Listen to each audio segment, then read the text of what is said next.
यंदाच्या बिग बॉसच्या घरात आहे ना, कोण कोणाची लायकी काढतंय, कोण कोणाचं काहीही काढतंय, कोण कोणाचे काय मातृत्व काढतंय, कोण कोणाचं जेवण देखील काढतंय. मित्रांनो, नेमकं काय झालंय प्रकरण तेच आजच्या व्हिडिओमध्ये जाणून घेणार आहोत. कारण की ज्या पद्धतीने आजचा प्रोमो तिकडे आलेला आहे ना, त्याच्यामध्ये स्पष्ट एक गोष्ट आपल्याला दिसते की आपला जो डीपी भाऊ आहे आणि जी आपली आर्या आहे, या दोघांचं तिकडे काहीतरी कन्व्हर्सेशन चालू असतं.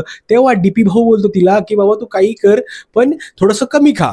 या गोष्टीवरून आर्या जी आहे ती थोडीशी भडकते आणि म्हणते, तुम्ही माझं जेवण काढू नका, मी एकदा खाईल, दोनदा खाईल, तर तीनदा खाईल, किती वेळा मी खाईल. आता प्रश्न तो एक गोष्ट बरोबर आहे. आता कुठल्या दृष्टिकोनातून डीपी भाऊ ते बोललेले आहेत ते आपल्याला आजच्या एपिसोडमध्ये कळलंच.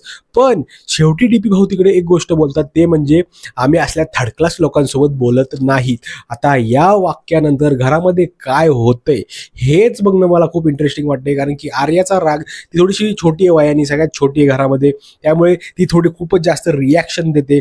या संपूर्ण गोष्टी तिकडे घडत असतात. त्यामुळे जर डीपी भाऊने तिला असं बोललंय की आम्ही थर्ड क्लास लोकांसोबत बोलत नाही तिच्याकडे हात करून, तर त्याच्यावरची रिॲक्शन आर्याची बघणं खूप जास्त इंटरेस्टिंग राहणार आहे. कारण की हे जे थंबनेल किंवा हे जे प्रोमोज वगैरे टाकतात ना बिग बॉस, तसं ॲक्च्युली लय मोठं काहीतरी झालेलं असतं, असं कधी होतच नाही.